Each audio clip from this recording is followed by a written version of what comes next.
Female को proper time देना है कि वो अपनी इंक्यूबेशन करे, और उसके बाद आपने जब उसके हैचिंग का अमल स्टार्ट हो जाता है, अमूमन 22-23 दिन के बाद हैचिंग स्टार्ट हो जाती है, फिर आपने ये करना है कि आपने रोज़ाना अंडों को चेक करना है, बच्चों को चेक करना है, क्या पेयर प्रॉपर फीड करवा रहा है, क्या जो बच्चा निकल रहा है वो बच्चे को फीड मिल रही है।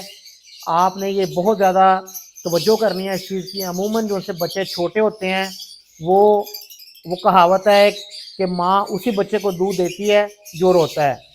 तो कुछ बच्चे जेनेटिकली कमज़ोर होते हैं, जब वो बोलते नहीं हैं, हिलते नहीं हैं, तो पेरेंट्स उनको फीड भी नहीं करवाते। ये जो पहले दिन का बच्चा एक्सपायर हो जाता है, इसी वजह से हो जाता है कि वो बच्चा, छोटा बच्चा कमज़ोर होता है, और वो कमज़ोरी में ही या तो डेड इन सेल हो जाता है, या अगर निकलता है तो वो आवाज़ नहीं निकालता, या वो चीखता चलाता नहीं है।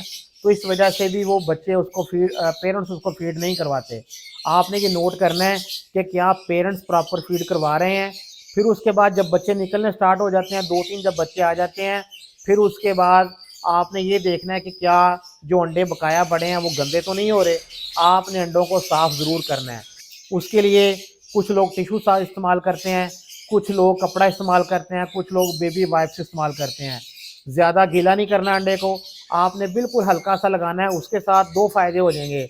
एक तो ये है कि अंडे का जो शेल है वो भी नरम हो जाएगा, जो चिक्स जो सा डेड इन शेल होता है उसको वो मतलब अंडे का शेल तोड़ना आसान हो जाएगा।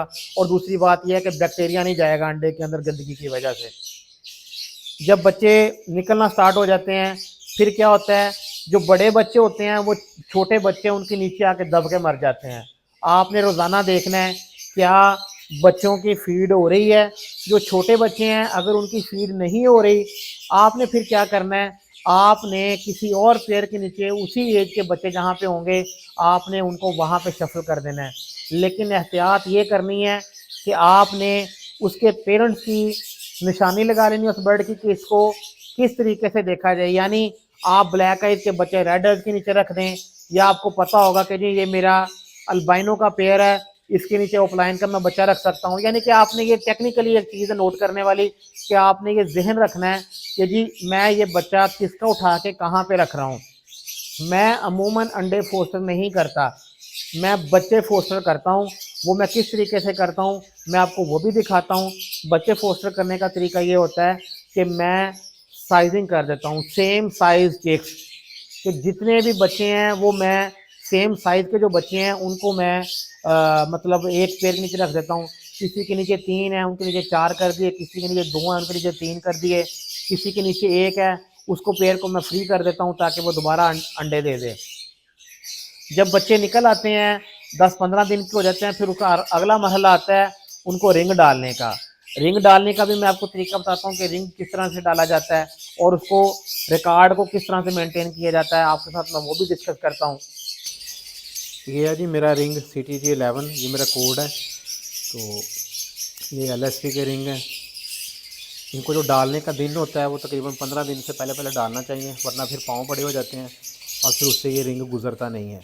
तो चिक्स के जो रिंग की डालने की दिन है वो 15 दिन से पहले पहले आपने रिंग डाल देना है। जी माशाल्लाह इस पेयर के चिक्स को रिंग डालने लगाऊं।